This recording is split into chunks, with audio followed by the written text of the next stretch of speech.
Vídeo de hoje do canal do Nicola vai te contar sobre o melhor negócio feito pelo São Paulo nos últimos anos. Bora te atualizar também sobre o Palmeiras, que comprará um jogador pedido por Abel Ferreira. Quero falar também sobre o Corinthians, com outro processo na justiça contra o Timão, ainda por conta do caso Vai de Bet.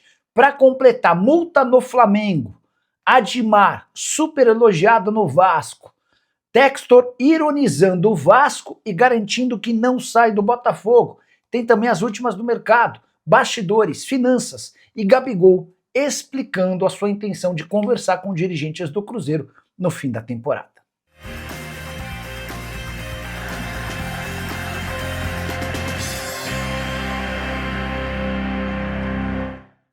Fala aí pessoal, sou Jorge Nicola, bem-vindos a mais um vídeo do canal, sempre bom ter vocês por aqui, sem perder tempo, pedir para deixar like, se inscrever no canal e ativar as notificações antes das notícias. Preciso reforçar sobre o convite para você fazer parte do meu grupo do Telegram, já são mais de 35 mil pessoas, tenho certeza que muito felizes com as indicações e sugestões que a gente passa na hora de fezinha esportiva.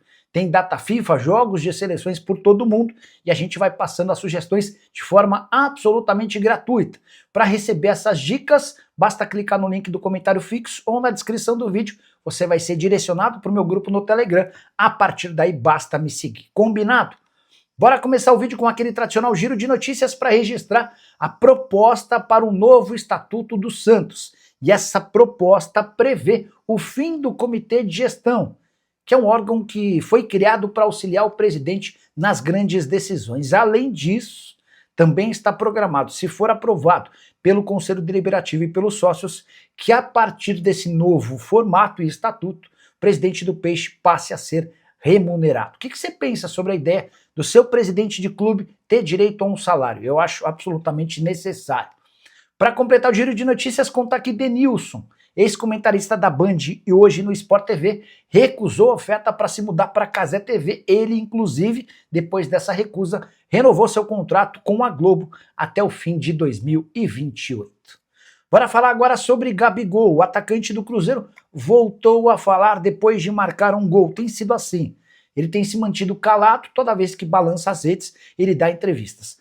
Primeira entrevista que gerou um pouco mais de polêmica se deu depois do gol da vitória contra o Bahia em Salvador. Na oportunidade, ele disse que conversaria com a diretoria do Cruzeiro no fim desse ano, até porque anda incomodado com os poucos minutos no time de Leonardo Jardim. Gabigol voltou a balançar as redes nesse domingo no empate 1-1 do Cruzeiro contra o Sport. Dessa vez, ele foi perguntado: e aí, Gabigol, o que você quis dizer com aquela entrevista lá de trás? E a frase do atacante foi, abre aspas, é claro que haverá essa conversa em dezembro, sempre procuro ter mais minutos. Se forem ver os meus números dentro de campo, são números expressivos. Tenho buscado o meu espaço. Claro que às vezes não tenho tido esses minutos. Em dezembro a gente vai conversar com o clube, com o treinador, como a gente sempre faz. Ou seja, o Gabigol enfatizou que segue interessado em conversar com dirigentes da Raposa.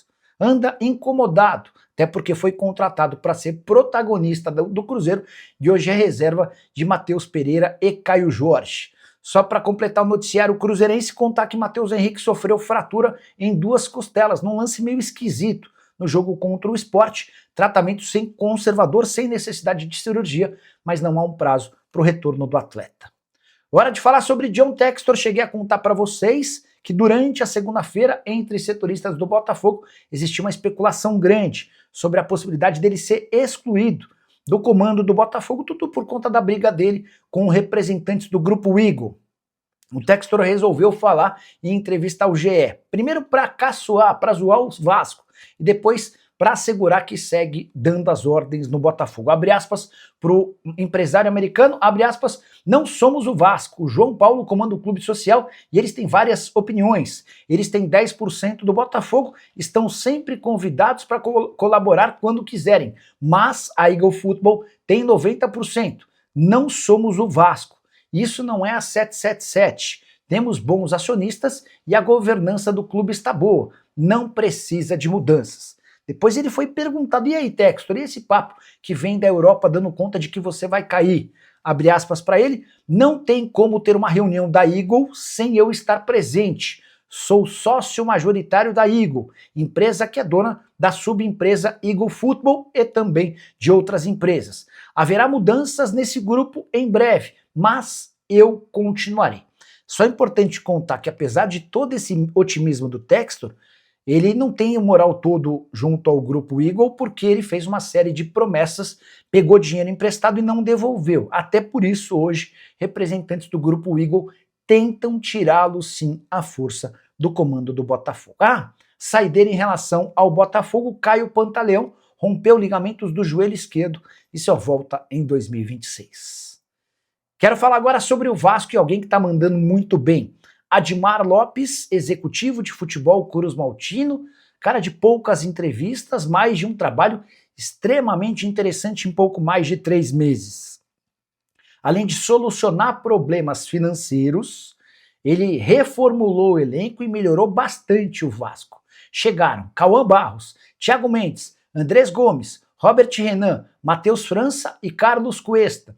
Com exceção ao Cauã Barros, que já pertencia ao Vasco e estava emprestado ao América, todos os outros reforços jogavam no futebol europeu. Thiago Mendes tinha contrato com o Al Rayyan, não teve seu vínculo prorrogado por lá, ficou livre no mercado e acabou contratado pelo Vasco. Já o Andrés Gomes veio do Rennes por empréstimo, Robert Renan pertencia ao Zenit, também chegou por empréstimo, mesma situação do Matheus França, que é jogador do Crystal Palace. Carlos Cuesta segue vinculado ao Galatasaray e está emprestado por 1 ano. Todos esses reforços garantiram uma qualidade maior ao Vasco. A impressão que se tem é de que hoje é uma diferença bem menor entre atletas titulares e reservas, e é também por conta desse elenco mais robusto que o Cruzmaltino já emplacou 3 vitórias consecutivas. Com esses resultados, abriu 3 vitórias consecutivas em São Januário. Com esses resultados, abriu 8 pontos de vantagem em relação ao Z4. Bora falar agora sobre jogador multado no Flamengo. Cartão vermelho, depois de apenas 11 minutos em campo, deve render uma punição ao Wallace Ian. Jornal Globo assegura que essa multa será aplicada na reapresentação do elenco na quarta-feira. Não consigo cravar que a multa será aplicada, mas dá para dizer que é uma tendência. As conversas entre dirigentes e o Felipe Luiz indicam esse caminho. Como a multa ainda não foi sancionada, como a multa ainda não foi aplicada no jogador, acho que vale a pena aguardarmos a reapresentação do elenco. A verdade é que o Flamengo até tem justificativa para aplicar a multa, até porque há um regulamento interno que prevê esse tipo de punição, multa com perda de parte dos salários para atletas expulsos em casos específicos como os do Wallace Ian, jogador que entra com o Flamengo com 1 a menos, o Wallace Ian que perdeu espaço demais no time principal depois da eliminação para o Atlético Mineiro na Copa do Brasil, chegada de outros jogadores no meio campo também fizeram com que ele perdesse espaço, mas o principal vem agora. O comportamento do Wallace Ian é nada profissional. O jogador que parece ter pouquíssima inteligência emocional. Reclama demais. Parece sempre acima do tom. E a continuar dessa maneira não deve ter destaque no futebol brasileiro. Punição certamente pode ajudar nesse processo, até por se tratar de alguém extremamente jovem. Bora fechar o noticiário do Flamengo para contar que o Racing só empatou pelo Campeonato Argentino na noite dessa segunda-feira. Racing adversário do Flamengo nas semifinais da Libertadores da América. E o pior pro time argentino é de que 2 jogadores saíram machucados. O Racing poupou vários dos seus titulares e Elias Torres e Franco Pardo, que não são titulares, estão mais para reservas imediatos, acabaram entrando e saíram contundidos. Hora de falar sobre o Palmeiras que vai comprar um jogador com o aval de Abel Ferreira. Abel tá mandando prender e soltar no Verdão, e ele gostou bastante de um atleta chamado Larson, volante de 20 anos de idade, que pertence ao Goiás e está jogando no Sub-20. Tem participado cada vez com mais frequência dos treinos do time principal. Ele chegou por empréstimo com opção de compra. Já disputou 29 jogos pelo Sub-20, com 3 gols marcados no Campeonato Brasileiro da categoria.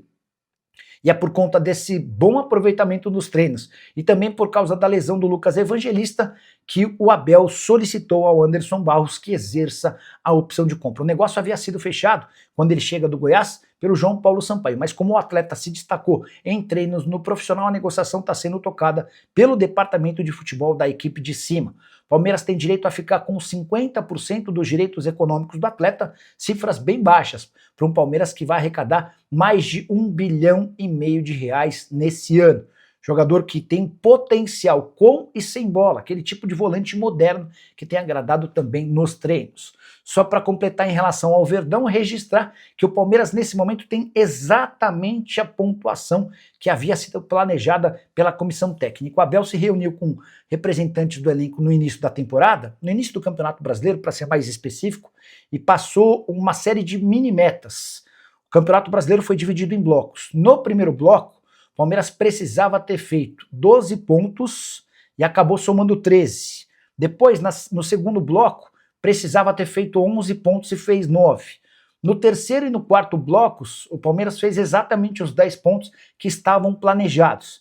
E no quinto bloco atual, dá para dizer que o Palmeiras já tem um ponto a mais do que havia estimado, são 13 pontos conquistados contra 12 que estavam no planejamento. Diante disso, Verdão tem hoje 55 pontos, exatamente como se imaginava lá no início da competição. Verdão que é líder do Campeonato Brasileiro com a mesma pontuação do Flamengo, de 3 pontos a mais do que o Cruzeiro. A vantagem maior vem agora, além de ter uma vitória a mais do que o Flamengo, que permite ao Palmeiras ser líder. Verdão tem um jogo a menos do que o Fla e 2 jogos a menos do que a Raposa. Agora de falar sobre o São Paulo com o melhor negócio feito pelo Tricolor nos últimos tempos. São Paulo que se acostumou a contratar muito mal. Daniel Alves, Juan Fran, James Rodrigues, Lucas Moura, Oscar, foram vários os atletas de custo altíssimo e que dentro de campo não conseguiram entregar. Já Marcos Antônio, que ainda pertence a Lazio, teve na metade desse ano o seu contrato de empréstimo prorrogado por mais uma temporada. E no fim desse contrato, em junho do ano que vem, o São Paulo será obrigado a comprá-lo do time italiano.